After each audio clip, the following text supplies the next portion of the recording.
At night, a highway is a lonely place. Just this ribbon of light cutting through what feels like endless darkness. But for a while, in the Pacific Northwest, one highway became something else, something much darker. It became a hunting ground. And the stories of the people who vanished along its shoulders, well, they've been echoing for decades. So, we're going to start on Interstate 5. It's the main artery of the West Coast, right? But to really get this story, you have to see it as more than just a road. You have to see it as a predator's perfect accomplice. I mean, think about it. During the day, it's a lifeline. It's for commerce, for families heading out on vacation, for anyone just trying to get from A to B. But at night, especially in those vast wooded stretches of Oregon and Washington, that lifeline gets real thin.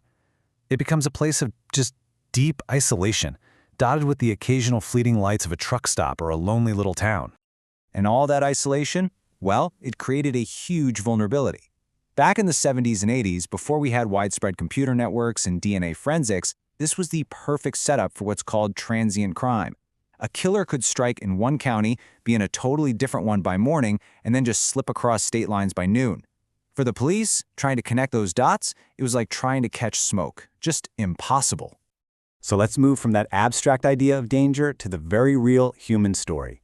Because along this one corridor, dozens of lives were cut short. And so many of them were women whose cases just faded from the headlines, leaving their families with nothing but questions. Take Martha Morrison. She was just 17, living in Portland. Now, because she had a history of running away, her disappearance in 1974 didn't really set off this huge widespread alarm. She just became one more face on a list of missing people. Her story almost completely lost to time. And that's such a key part of this whole tragedy. The sheer number of victims meant there was this terrible shared grief. This quote is from Candide Wilson, the mother of another young woman, Julie Reitz, who was murdered in 1981. It just speaks volumes about this community of families, all bound together by the exact same unimaginable loss. So the crucial turning point is when investigators slowly started to realize that these weren't just a bunch of random tragic events.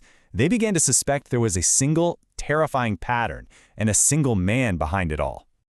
And this is the man they came to call the I-5 killer, Randall Woodfield.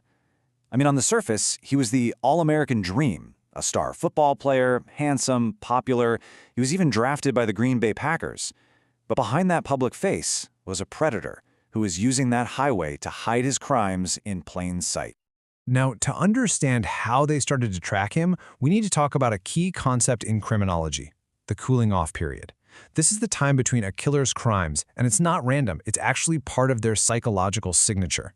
When you start to map it out, a horrifying rhythm begins to show up.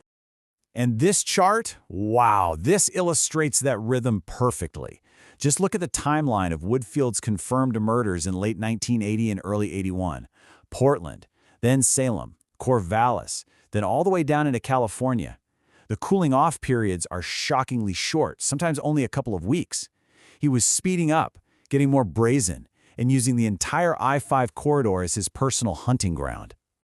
You can really see the immense challenge investigators were facing here. They were dealing with a ghost. By the time one police department was even starting its investigation, Woodfield was already hundreds of miles away, probably planning his next attack in a completely different jurisdiction that had no idea these crimes were even connected.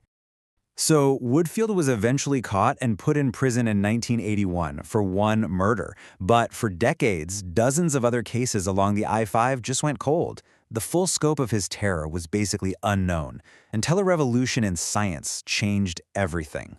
Let's go back to Martha Morrison, because this timeline shows the unbelievable 41-year journey it took just to give her back her name. Her remains were actually found only a month after she vanished in 1974. But a shocking clerical error, a mislabeled skull in storage, kept her identity a secret. For almost 40 years, the truth was literally just sitting in an evidence box, until new DNA technology finally connected the remains to that 17-year-old girl from Portland in 2015. And this new technology was a complete game changer, right across the board. In 2012, DNA definitively linked Woodfield, who was already in prison, to several cold cases, including the murders of Darcy Fix, Douglas Altig, and Julie Reitz. For families like the Wilsons, it wasn't exactly justice in a courtroom, but it was an answer. It was confirmation of what they'd suspected for 30 long years. So with Martha finally identified, the natural question was, did the I-5 killer get her too? I mean, he was active in the area at the time. He was a person of interest for years. It seemed like the only logical conclusion.